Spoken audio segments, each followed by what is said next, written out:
There's nothing to do. That is one of the most common things you will hear kids say when they're bored, but it's not really the case, is it? I mean, there's always something to do. Feeling bored is just our mind's way of telling us that we're not really invested in whatever's going on in the current moment. In many ways, it's akin to writer's block. I mean, it can make us feel sluggish and lacking purpose, but if treated right, it can also be an artist's greatest asset.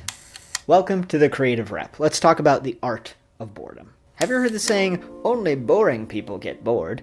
Well, psychology begs to differ because one of the main ingredients in boredom is a minimum level of psychological energy. A lack of this energy would be relaxation, not boredom. But instead of feeling calm or remaining still, a bored mind jumps from subject to subject, unable to settle on one particular thing. And if a mind in this state is treated the right way, it can be a springboard for new ideas. But before I tell you the right way to treat a bored mind, I have to tell you some of the wrong ways, because they're usually the first things we turn to. Instinctively, we run from boredom because it's uncomfortable, and more than just uncomfortable, it can be kind of terrifying. When we don't have distractions, whether it's at an airport or a slow day at work, we tend to turn inward, and the longer we have to marinate on our thoughts, the further and further inward we go, and that's where all the scary stuff hangs out. Fears about the future, regrets about lost friends, relationships, or opportunities. These are some of the things we stay busy for, and when boredom strikes, they start to bubble up. So we run to the nearest distraction we can find, like the one in our pocket. And we've heard a million times over how addicting cell phones are, so I'm not really going to get into it. Although there is a really great link down below if you want to know more. But phones are designed to take our attention, and they easily stave off boredom. And that right there is the heart of our problem. We want to escape boredom, but it's impossible to avoid forever. No matter how hard we work, no matter how much we do, every moment of our life cannot be so incredibly engrossing that it takes all of our attention. Boredom is normal. It's a part of everyday life, and rather than be avoided at all costs, it can be used as a tool. The only way to do that is to accept boredom, even when it hurts. And oh man, boredom can hurt. Everything feels heavy, gross, and lethargic. The places your mind starts to wander to can also be really unpleasant. I mean, the body has a ton of ways of telling us that boredom is a negative thing to experience. It's kind of like lifting weights.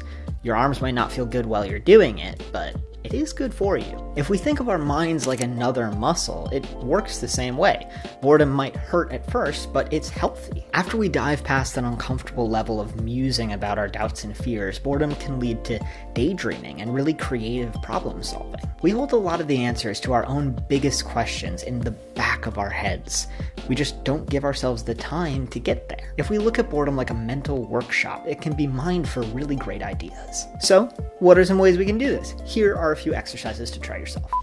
Put in measures to make your phone less appealing, so you're less likely to grab for it when boredom strikes. I like to put my phone on silent when I'm not waiting on an important phone call, and I recently set it to grayscale so that when I look at it, it's not as visually appealing and the notifications don't jump out to me as much. You can set reminders for yourself a few times a day to put it down, and if you're really having trouble, there are apps made specifically to help you limit your screen time.